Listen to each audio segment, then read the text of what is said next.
Good morning. Happy Monday, everybody. Happy Monday to everybody.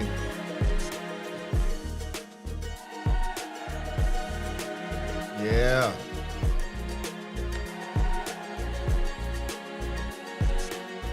Wipe the crust out your eyes. It's a new day. It's the beginning of a new week. And you're blessed. You're fortunate to see it.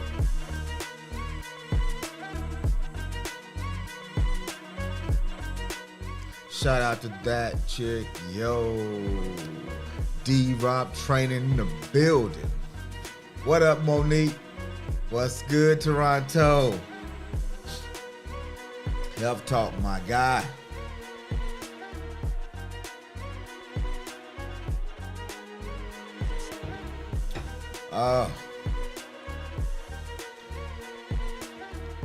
Growing up, I was a real big fan of Mr. Rogers. It's a beautiful day in the neighborhood. I don't know why I liked that show so much, but I did. But it was a beautiful day. Every day I got a chance to see it, be a part of it. Hope everybody had a great weekend. Hope you got some big plans, big dreams, or at least something you're aspiring to for this week. So welcome to Morning Motivation for your daily dose of inspiration and empowerment. I'm your host, Jamon, and I'm thrilled to have you join us as we kickstart our day with positivity and purpose. So whether you're here to seek motivation, connect with like-minded individuals, or simply start your day on the right foot, you've come to the right place. And as you're coming in the door, what up, Craig G? Hit that like button. Let me know you're here. Join the chat. Let us know you're here. We appreciate you. We appreciate everything that you do for all of us. And I'm not just talking to Craig G. I'm talking to everybody. Welcome. So today, oh man. Yep, y'all got me. I'm tripping. Wow, there you go. Morning motivation. Like, comment, and subscribe. I wouldn't have saw it this morning. I would not have saw it this morning.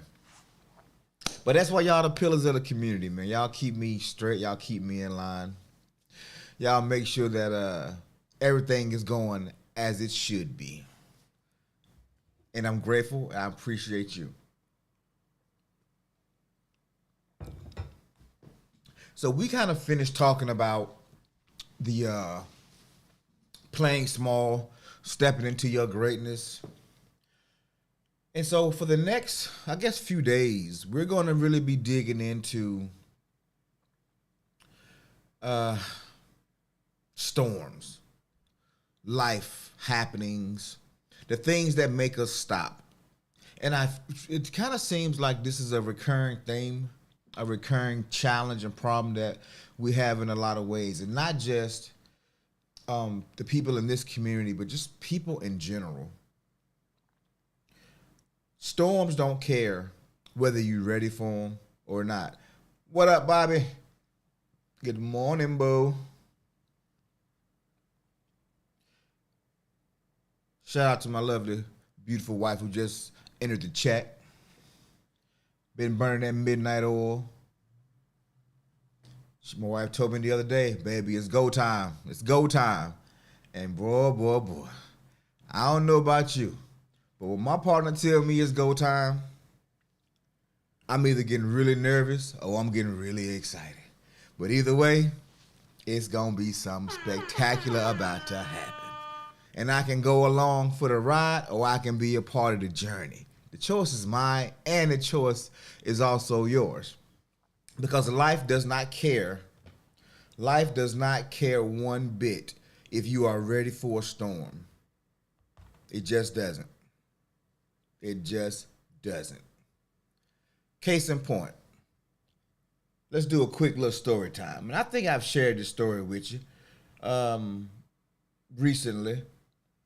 Well, not recently, but back when it happened. You know, my wife and I, and we have these groups from time to time, and we're a part of some groups. Sometimes we host them, where we go on this weight loss challenge. And the first time I went on the challenge, I lost 38 pounds in like 42 days. And it's a combination of intermittent fasting, meaning when you eat in certain windows and time periods. But it's also a little bit of a calorie restriction.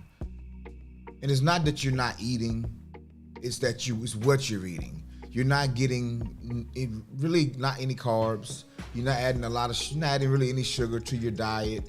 You're just eating lean meats, vegetables, fruit at regulated times throughout the day. It's not really any exercise involved. It's just straight eating. And it's challenging the first week or so for people who've never done it. But the first time I went through it, there's a recommendation in the program that you are not supposed to do workouts because workouts burn more calories. And the science, conventional knowledge would say, well, if I still add me a little workout, I'll burn even more calories. Yeah, don't do it.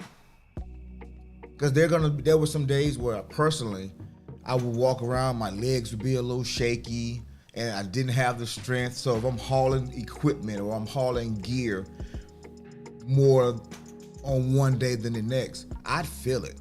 My body would be tired. I'd get maybe even lightheaded. And so I'm at an event. I think it's last August.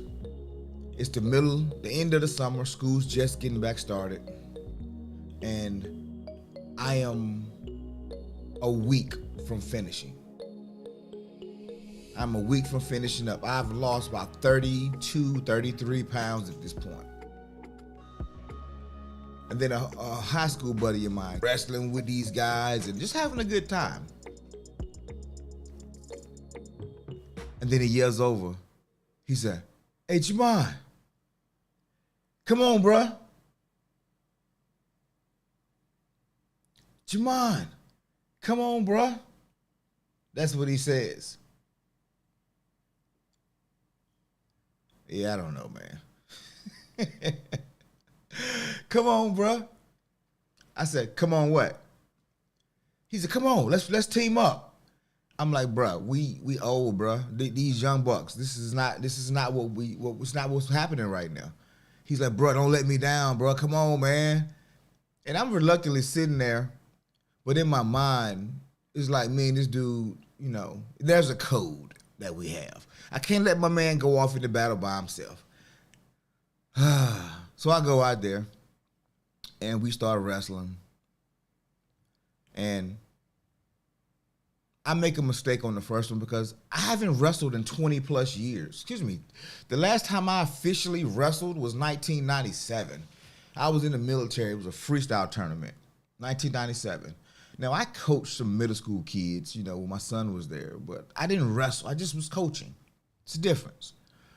And so I hadn't really physically had to put my hands on somebody and to manipulate my body to beat them. I hadn't had to do it in a while. So the first, I made a mistake and dude comes on top. No diddy. The dude kind of wins a little bit. He was sweaty, I wasn't, and I go to put a move on him, and he slips out of my arms. And so technically, so you need to see that, huh? So technically, I lose. But my guy I was content to go sit my happy butt back over there under the doggone tent where I was sitting. And he was like, "No, man, best 2 out of 3. And the dude, he was like, "Oh, yeah. I'll do 2 out of 3. He ain't that nice anyway."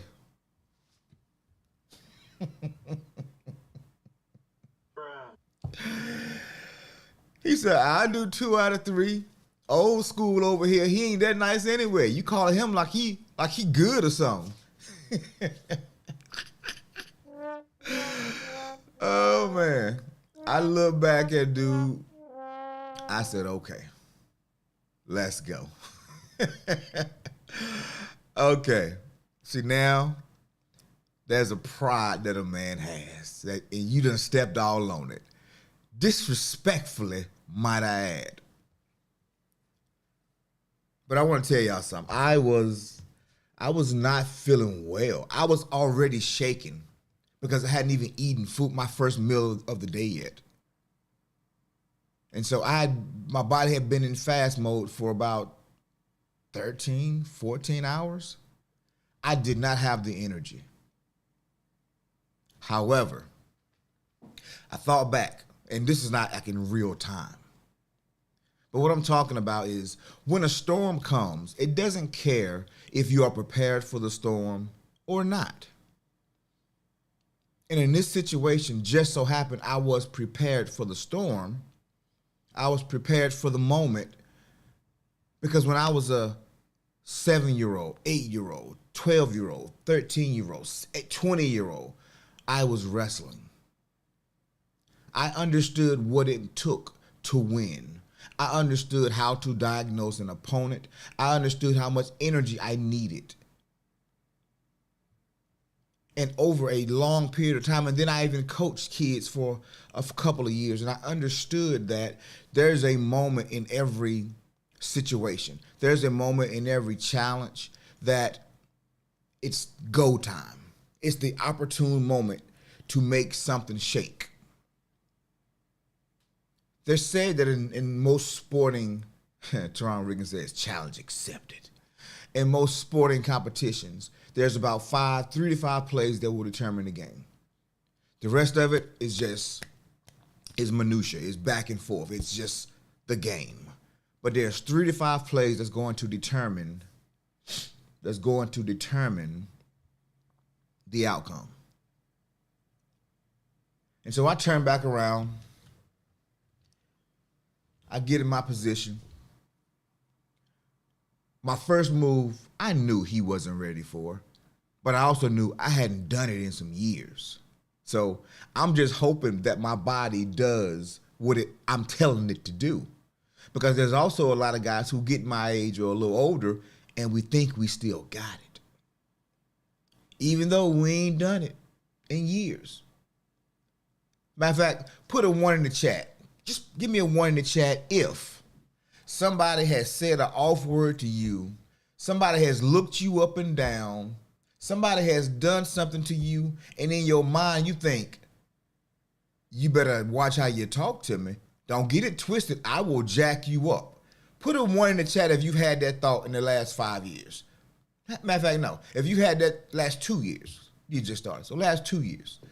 If you had that thought again with somebody who disrespected you, cut you off, played you like you was a sucker or whatever you want to say, you felt disrespected in the confrontation, and it made you bow up a little bit. Ooh, that chick yo said won just yesterday. Oh, she about that life.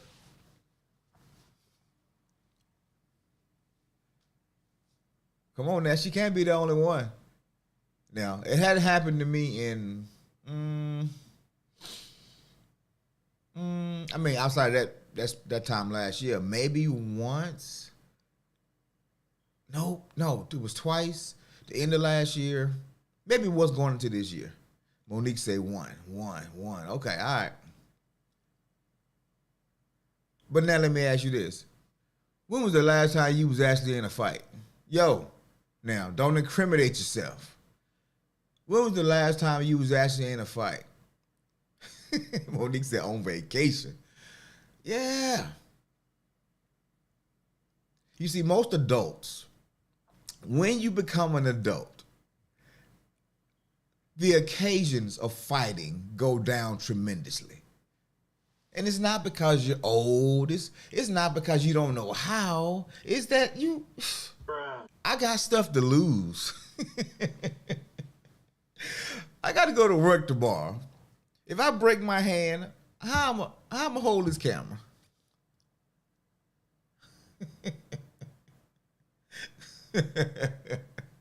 Toronto Ricky says, 1. A few months ago, I decided to show the youth ladies how to double dutch. Really? Bruh. Hold on. I ain't even finished reading it, but hold on. You decided to show the youth ladies how to double dutch. Okay, I like where this is heading. I like where this is heading. Haven't done so in over 20 years and about broke my darn leg.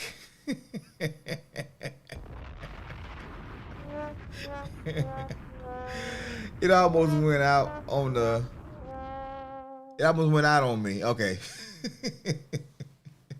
Paid for 2 weeks. Yeah. But the thing is, we get to spaces where we don't have it no more. We gotta learn to let the young folk do it. Hey, go pull up a YouTube video on double dutch. Y'all see how to do it, and you can kind of slow walk it and explain it, but don't be trying to do it. Don't be trying to do it unless you've done it recently.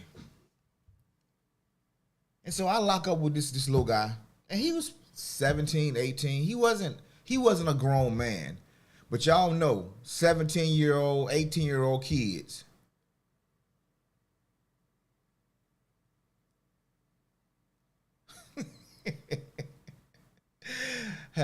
Wait, that chick yo says, trying to reach and learn my lesson.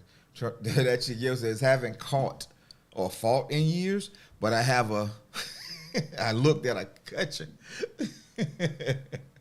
That's it. That's what we call selling wolf tickets. We ain't about that life. We got stuff to lose. I got stuff to do, man. I don't have time to be laid up somewhere because I'm out there trying to impress somebody.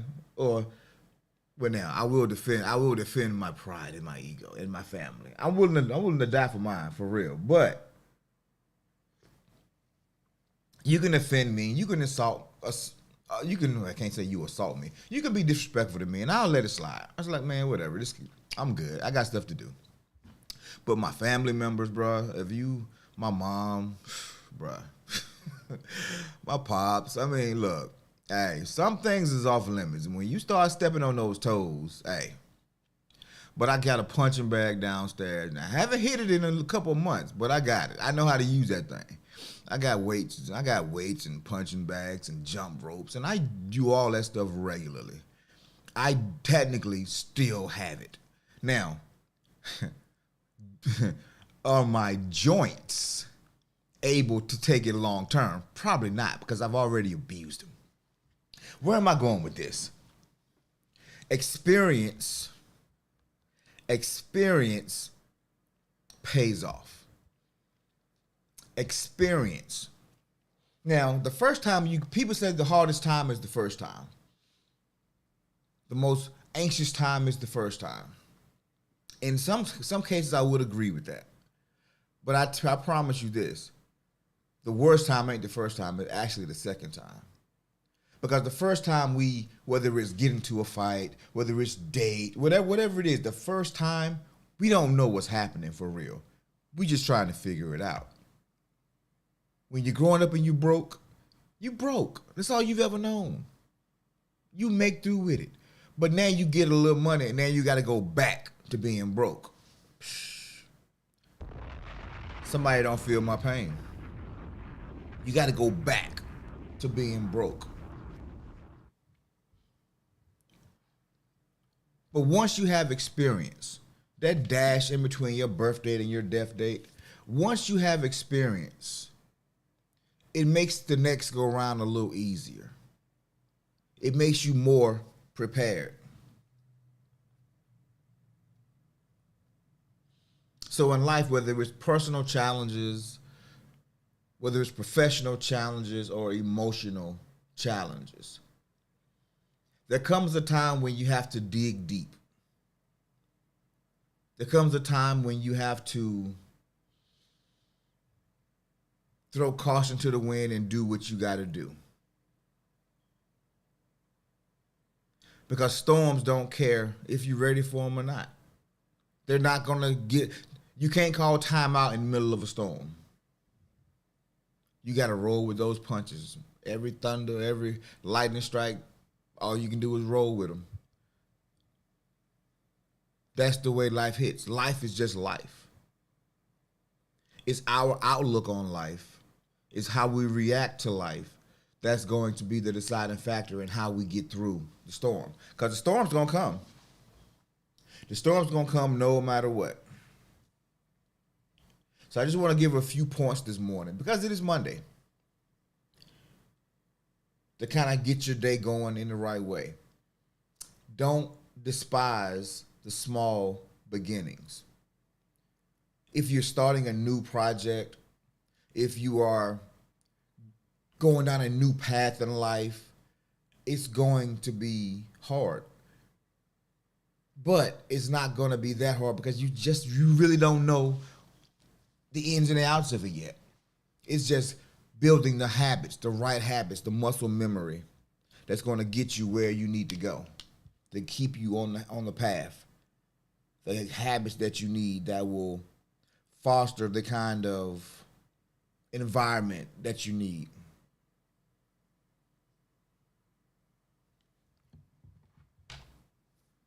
I did the wrong thing. I looked at my phone, y'all. I looked at my phone. I can't be looking at my phone. So when you're going through the small beginnings and it's not popular, nobody's checking for you, you can't hate it. You got to love it there too. You have to love it there too because it's part of the process. It's part of the experience that's going to pay off for you one day. 2, if you're going through a lot of storms or you find yourself in a space where it's just one thing after the other. This storm is happening, now the bottom is falling, the roof is collapsed, all the water is running in. And you know it was a cascade of events that happens after that.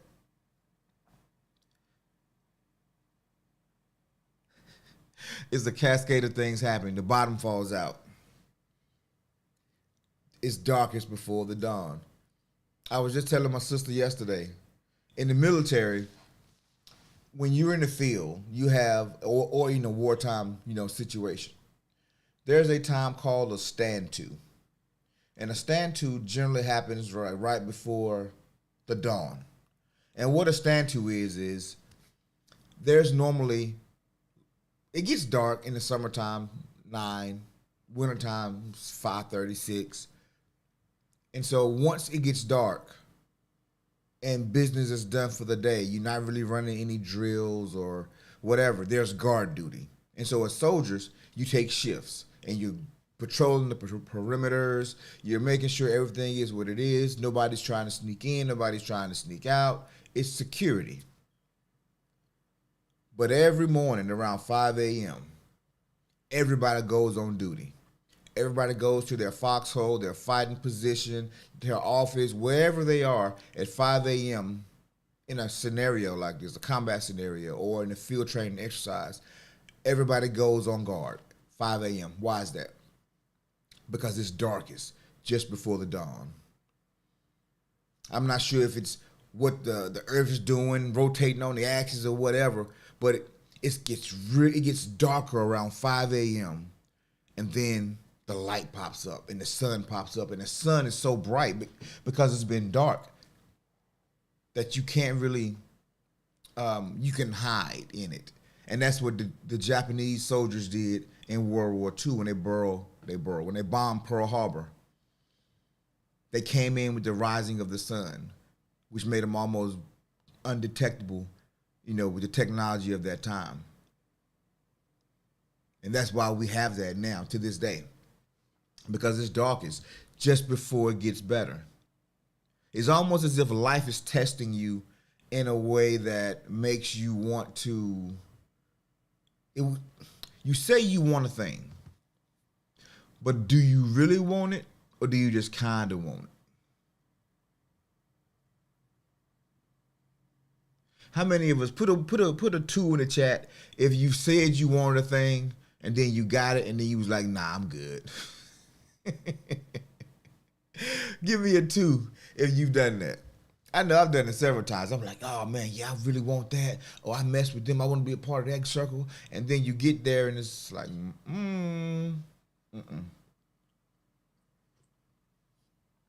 Or you're pledging. You're in a fraternity. You want to be a part of this fraternity. until they take you to that ante room, and then it's like, no, I don't think I want it that bad. Or that relationship, this person. Oh, I want this person. Oh, she's so fine. Oh, he's so, ooh. And then you get there. And then you realize, oh, hecky no. Oh, hecky no. This is not what I thought it was going to be. I don't want no parts of it. Oh, yeah, I see them twos flooding in. What up, Kay? Yeah. Sometimes, man, because what's the old saying? Everything that look good to you ain't good for you. And sometimes it takes experience to realize this is not what I signed up for. 360 real quick. Oh, dang. Kay said, that's me when I wanted to be an adult. After around and found out, because life is hard, man, and especially when nobody, one thing after the next, nobody's coming to save you. You got to literally figure it out for yourself. Nobody can't feel your pain. They can empathize with you, maybe even sympathize if they've been through, a very similar situation, but they don't feel what you feel. They don't know what it's doing to the inside of your body.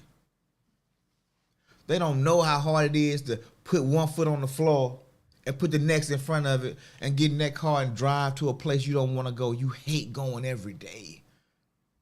They don't know what it's doing to you. Kay said, oh man, I messed effed around and found out I'm going to be an adult one day. Yep. Yep, my baby Jordan going through it right now. Pop, if I just had a car, I could get to these jobs easier and I ain't got to be calling people to pick me up. I said, yeah, son, that's fact. That's why I bought me one. I'm trying to work, but I'll just be honest. I got a problem saving, Pop. I be trying to save. This is our real conversation. I be trying to save. I said, so you try to save. Do you save or do you don't save? I mean, do you want the car or do you don't want the car? Because I didn't buy his brother a car. His brother bought his own car. Now, granted, the car cost $600. But he worked and saved his own money. And we took that little car. I put a motor and a transmission in it. And he drove that car for 2 years in high school. Took it to college. Got to college and was like, you know what, I want to upgrade. Sold it for about $1,000, made a $400 profit off of it. Took that and I put another $2,000 in on his next joint. He came up with the other half of the money. Got him in the next car, both paid for. And when he graduated, he was like, hey, Pop, I think I'm ready for an adult car now. Could y'all help me? I don't need no money. I just want y'all to, I just need to get through the application process. I'm like, yes, sir, I see what we can do. He just got another car. He ain't asked for nothing. It's a process. So I told Jordan, I said, hey, man, get you a bike. Oh, his face dropped. He was like, a bike? A bike? Me? Jordan Glover, a bike? What peasants ride bikes? I'm like, I rode one. Your brother didn't want to ride one, so he went and cut grass till he bought him a car. How bad do you really want what you say you want? Well, this guy's parent bought him this. That's that guy's parent. Your parents ain't like that. And so I sit back and it's amazing. It's amazing. But let something come up and he want to do, or he move heaven and earth. So how bad do you really want it? Are you willing to go through the tough times? And if you are, just know the darkest time is the time before the light happens, the change happens. So I celebrate people when they're in the struggle mode and they're actively trying to get out of it. Not they just stuck. They just sitting there chilling. Then it's like, I can't celebrate that because you're going to be there a while. But for the people who are continue to build, for the people who are continue to try this thing, try that thing, all that builds experience. All that builds confidence. Keep going. Don't stop. Keep going. Don't stop. Don't stop. Get it. Get it. Don't stop. Get it. Get it. Get it. Get it. Get it. Get it. Boom, da, boom, da, boom, boom, da, boom, da, boom. All right. Next. Yeah. Don't stop. Keep pushing. Keep pushing. That's what you got to do. Because in most cases, nobody can come and save you because they're too busy trying to save themselves. And it's a terrible thing. When you go out to save, if somebody's drowning in a pool, the drowning person historically kills the person that comes to save them. Not because they want to, but they're panicking. And if that person hasn't been trained, if that person isn't a strong swimmer, that person that's panicking will hold you down to put themselves up. And that's a metaphor for life. Literally. People don't mean to use you in most cases, but you're low-hanging fruit. You want to help. And so they lean on you and they put all their weight on you. And now you carrying your weight and their weight. And then when you blow a knee out or your back is aching and you can't get up, they just thank you. Whew. If it wasn't for you, if it wasn't for Toronto Riggins, I wouldn't know how to double dutch. Now, she got a walker and a cane and she popping 1,000 milligram ibuprofen every day. But because of her sacrifice, I can now double dutch. Shout out to Toronto Riggins. Died on the double dutch altar so that I can be a double dutch all-star. Thank you for your service.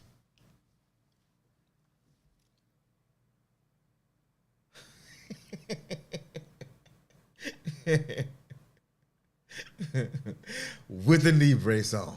Exactly. That's why when you're flying, they tell you, if these masks fall from the ceiling, put your mask on first, then put it on your child. Put your mask on first, then put it on a child. You can't help somebody if your ship is sinking. You just can't. But if somebody else's ship is sinking, they will definitely step on your sinking ship just to give them a few more minutes of oxygen. My boy, he was struggling. Come on, Jamon, come on. Come on, man, come on. He was tired. He didn't know what I was on. He didn't know what program I was doing. He didn't know I almost fainted setting up for the event. He didn't know that stuff, but he knew he was tired. And he got me up against some young gunners who fresh out the weight room. Matter of fact, it was a Saturday, so it was fresh out of a game. They had a game the night before. But I was able to lean on experience. And I came out on top. Challenge accepted, young buck, let's get it. You're not ready for this. I got too many tricks. Yes, I don't work out as much as you do. But I know more than you do. And I know how to manage what I know. And so I use my experience to come out victorious. Now, did it look good? I don't know. I don't think so. I know it didn't feel good. I don't know if it looked good or not. But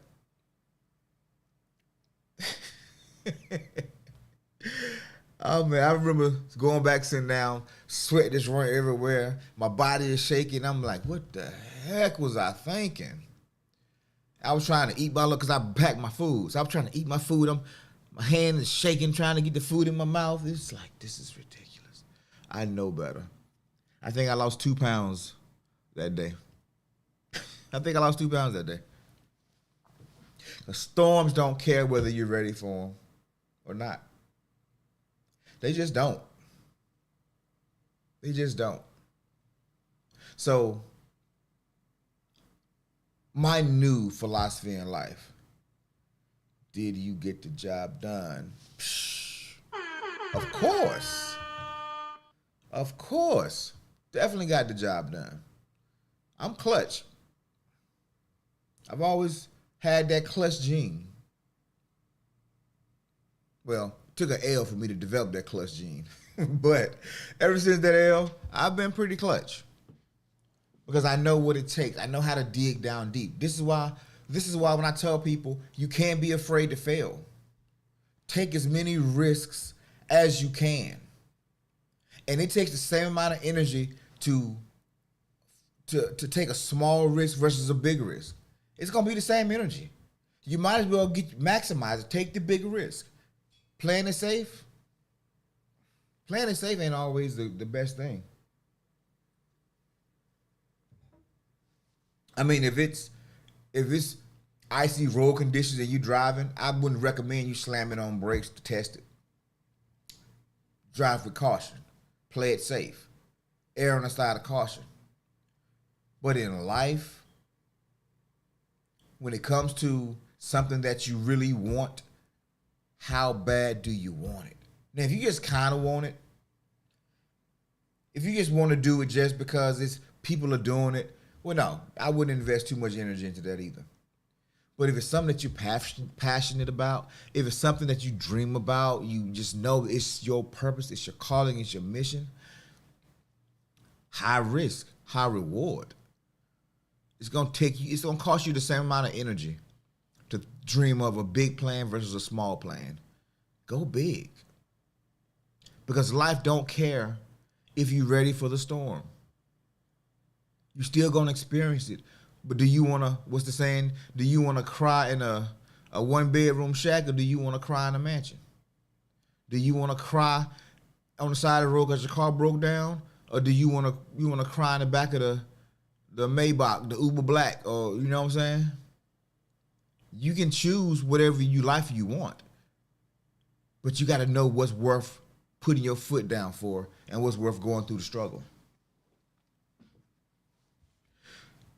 Toronto Reagan says, I was nervous about leading my women's group, and I'm grateful that I did. My ladies thanked me for saying yes to leading my group. Brought tears to my eyes. It's a different feeling, man, when you have this conception of something in your mind and you start seeing it develop. You think about the journey. Congratulations, Toronto Riggins. When you envision something and then you're able to start bringing it to life. That's why when our children graduate from high school, or our children are in performances and they do well, and it's because we nurtured this seed and now it's doing something amazing. It's uplifting, it's inspiring, it's a proud moment. It's a very proud moment. And the same is true with our dreams. When we think about everything that I had to overcome to be here, when you think about everything that you had to endure to make this thing a reality, all the late nights, all the crying, all the insecurities, all the nervous nights, nervous days, going to the store and you pull your card out and you tap it or you insert it and you just praying that to see that approved sign go across the register.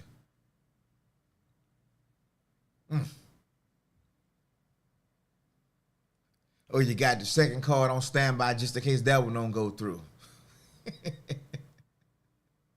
Or you're arguing over, well, this supposed to be 30% off because, you know, I got exactly what the discounted price was. I don't have the regular price.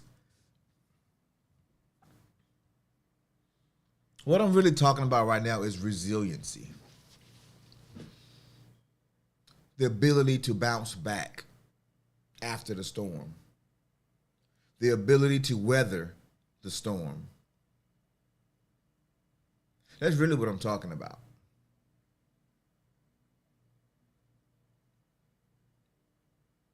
When the challenge comes, what do you do? Do you throw the towel in? Or do you just sit there and cry and wait for somebody to feel sorry? No. And if that's how you're feeling, why waste time doing things you don't even want to do anyway? Take a gamble, take a risk, and do the thing that you really want to do. Now, if you know that thing is probably not going to make you a lot of money, it's not going to be what produces for your children's children, but you love it, you're passionate about it, that's even more freedom in that, because now there's no pressure. It's no pressure. I love doing this show. It's not really any pressure. The biggest pressure I have is when I'm tired and I can't think straight. And I got all these ideas and thoughts in my head and I can't put them in order. And the pressure that I feel is not being able to give you guys anything that's valuable. But showing up doing this, I love doing this. I love reading y'all comments in the chats and just being able to interact. I don't do this because I'm expecting there to be a lot of money that's going to fall out the heavens. I got other stuff that I'm working on for that. This is just something that I love doing.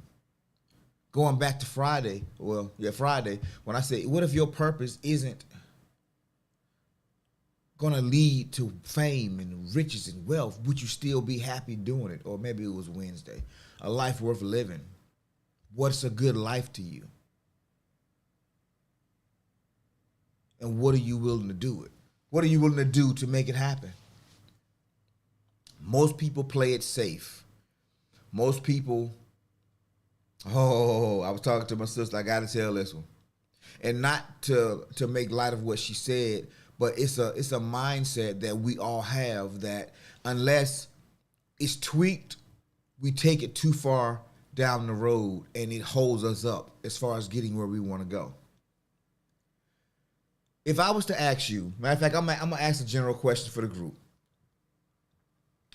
What amount of money a month would you need? Would you think is a good number? What amount of money in life?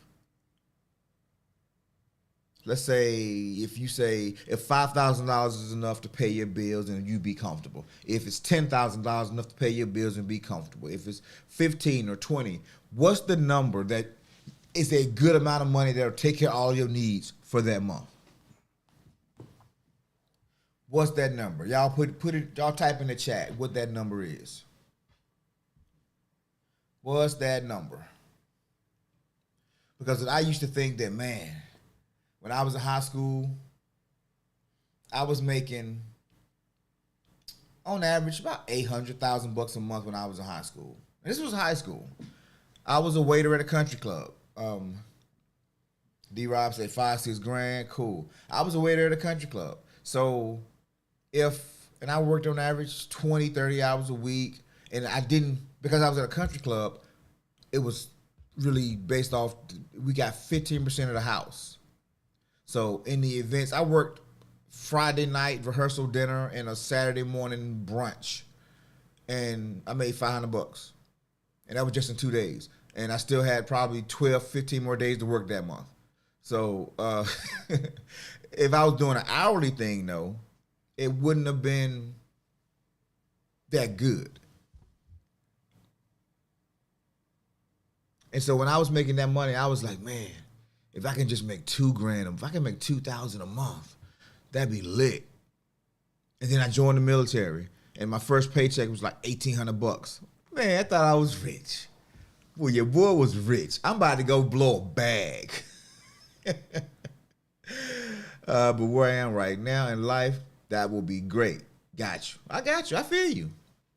This is no judgment. This is no judgment. Not at all. No judgment at all. And then I started making 3 grand a month. And I said, man, if I can just get to 5 grand, oh man, woo, your boy life is gonna be good. And then I got to 5 grand. I'm like, man, if I can just get to 10 grand. And I noticed that the number kept going up and up and up and up. The mentality that we have as it relates to our finances. Most times, we consider economically what's going on. We consider historically what we've made, what we've seen our parents make. And we relegate ourselves to that amount of income. Like somebody would ask me, so how do you say that number? Well, in my mind, I was saying 20 grand. Oh, if I can make 20 grand a month, I'm good. And somebody asked me, so why don't you double that? I said, what do you mean? Do you know how hard it is for me to believe I can make 20 grand a month right now? He said, yeah, I do. It's how you going about it is the problem. But if 20 is a good life, you're probably never going to get to 20. Because you can't conceive of making more. Y'all know that old saying, if you shoot for the stars, but hit the moon, you still doing well?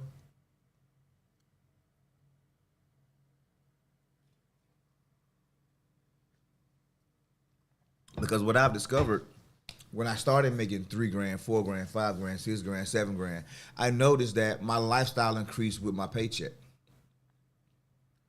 And I went from being broke to broke at a higher level. Because I never changed that. And I was playing it safe. I was doing the safe stuff. Well, what's the saying then? I guess you're going to tell me next, vigilant ain't a word, huh? What's the saying? Shoot for the stars, and even if you miss, you land among them. What's that? What is it? It's my saying. I say it. I don't know. For real, what's the saying? Oh, little Twitter fingers, they slow right now. But yeah, my mindset, I was just playing it safe. And to be completely honest, it was early last year, that it dawned on me. I need to double my prices. People have been telling me, but I was so anxious and cautious about, man, but if I raise my prices, I ain't gonna make no money.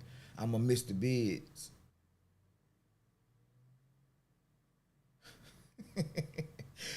Shout out to me. Shout out to me, Trailblazer. I'm making new words out here. I mean, if Beyonce can get bootylicious in the dictionary, I should be able to get vigilant. Now I just got to get the right meaning for it, because vigilant already has a meaning. I need to create my own meaning for it too. But yeah, so I was thinking in a way that it would never earn me that kind of money. And I didn't have a skill set to where, like, I was a blue collar worker in the sense of a tradesman. I couldn't go start a plumbing company. I couldn't do this, or I couldn't do it that way. I didn't grow corporate, so I wasn't going to make the corporate bucks.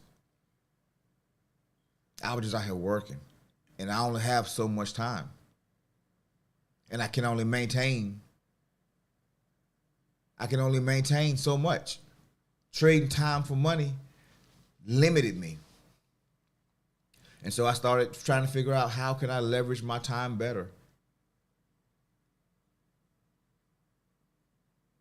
Because no matter how much I raise my check, if I'm going out there working for it with my blood, my sweat, my tears, I'm trading a very valuable commodity. My most precious asset is time. And I'm trading it for money. And the unfortunate part is, I'm using my body to make it, which means if my body ever fails me, my ability to earn significantly decreases. And not only that, but those that depend on me to provide or make this income, I'm letting them down as well. And that is something that I can't have. Craig G say, message. Because life or storms don't care if you're ready or not. They're going to come. When the storm comes and my house gets flooded out and the insurance slow on the paycheck, do I want to live at the Motel 6 for 6 months? Or do I want to go to, I about to say Dollar Tree. Or do I want to go to a Hilton? Or do I want to go to Embassy Suites? Or do I want to go to, I cannot think of this hotel.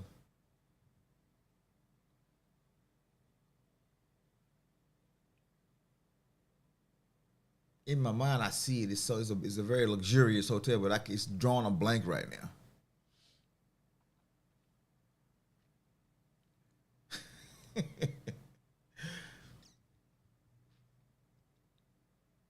my sister-in-law, my brother-in-law, they go south for the winter. They live in Iowa. It gets really cold in Iowa. It snows a lot in the wintertime. It's miserable sometimes. And they got tired of it. So do they just stay in Iowa and just be like everybody else? Or did they find a way to make the money they make so they can leave December 1st from Iowa, go to Florida, and stay until March 1st? They decided, nah, I'm not going to trade my time for money. This winter storm is coming and I don't want to be in it. So I'm gonna go south and enjoy the weather, run on the beach, play in the pools or the jacuzzis, see some good weather. Because they made decisions. They made some decisions. And they doubled their prices. They tripled their prices. They found a way not to trade time for money. And now they can live the life whatever they live. And when the storm comes, they don't even care they care when the storm comes, but they're not stressed about it because they can weather most storms. They can weather it in a little bit more comfort.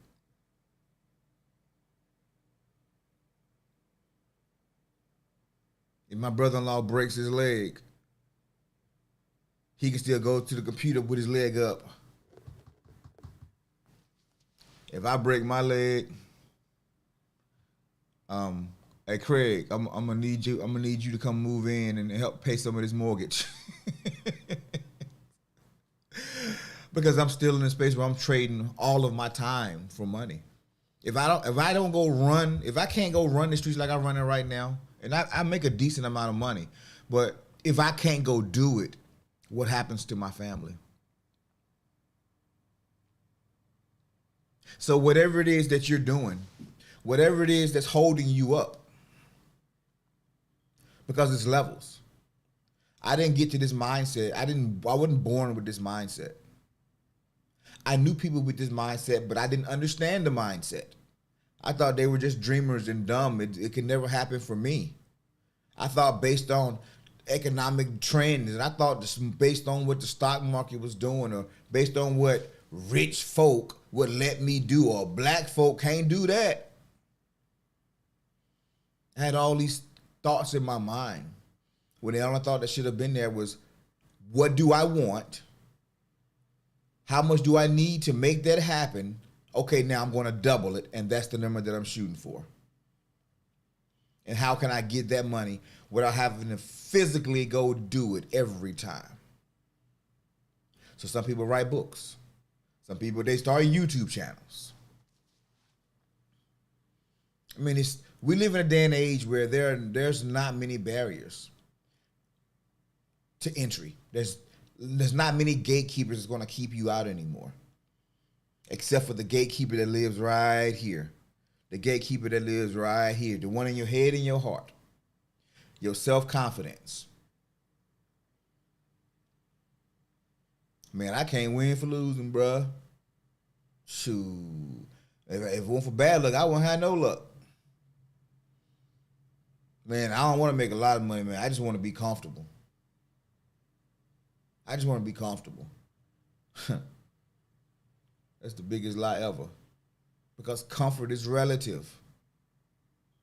Comfort is relative. And I apologize if this started turning into I'm preaching a little bit, but I see so many people struggling. I see myself struggling with the things that don't really matter. We're taking low risk and hoping for low reward. We talk about the high rewards, but we're taking low risk. You can't put $1 in and win $1 million. You can if you get really, really lucky.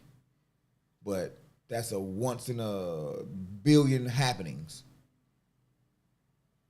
If you play scratch offs, you put $1 in, sometimes you might hit for 10. On average, you might get your dollar back. But if you start playing for $5, $10, $20, whole lot of times you don't get nothing back, right? The higher the stakes, the higher the reward. But some of those cards, that $10 might get you 10,000. But that's a game of chance. That's luck. You have no control over that. You can't go work hard enough. You can buy as many tickets, but you're gonna spend all your money.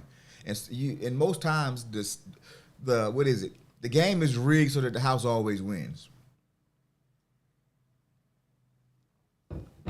And the worst time to try to go make some money is when you gotta make the money. It's like it runs from you. If you need to make a sale, you gotta make a sale, it runs from you. The best time to do something is when you don't need it. The best time to make good decisions is when you're not pressed about how much it's gonna cost.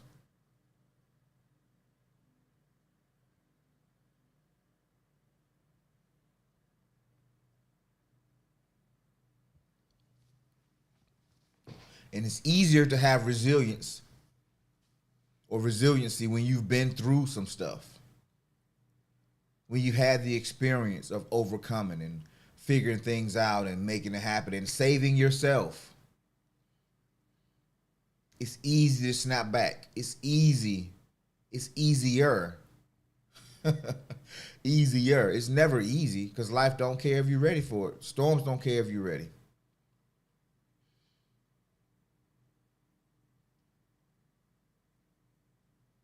But that's why we talk about setting goals, deciding what we want, and then figuring out the best way to get it. And that's what it's about. It's always darkest just before the dawn. So if you're finding yourself in life right now and you're struggling, just keep pushing. Double down. Double down on your dreams. Double down on the thing that you want. And each new level, you get a new level of enlightenment. They say the hardest thing is to make your first million or your first 100,000. But after that, it gets incredibly easy because now you understand that it really wasn't that tough. It was me making it tough. This expectation in my mind is what made it tough. That's all it was. That's all it was. Most people can't get out of their own way because they're stuck in what has been.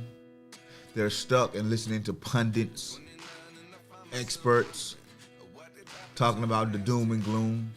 But there's people winning all over the place.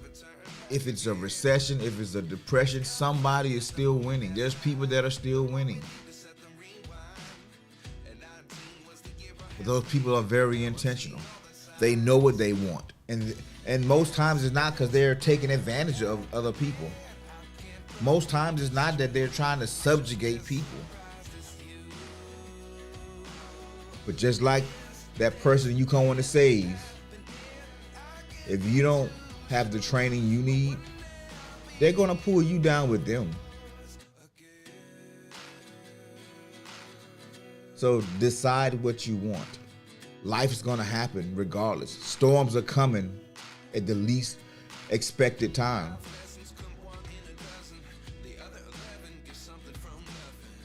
At the least expected time. But you get to decide how you weather those storms. Do you want to weather it in a high rise? Or do you want to weather it in the backside of the projects in an alley? The choice is yours. You can have whatever you want in this life if you're willing to put the work in. If you're willing to stand on, become excellent, master something that creates so much value that people want to give you. They want to give you something for what you have.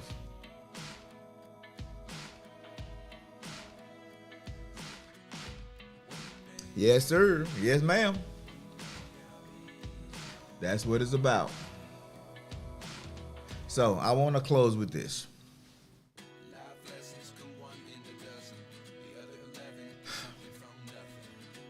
You can be a cynic about life, or you could be an optimist about life.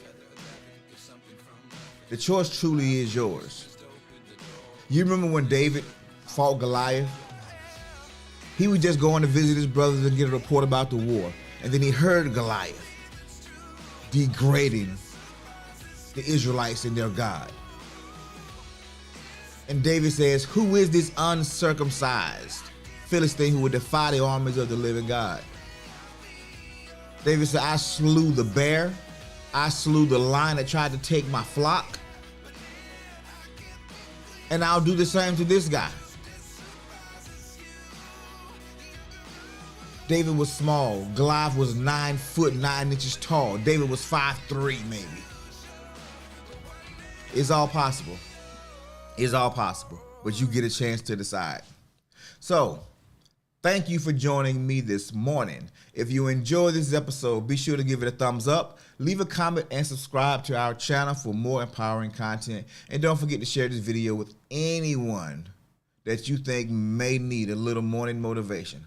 Until next time, have an amazing day. Keep striving for greatness. Peace.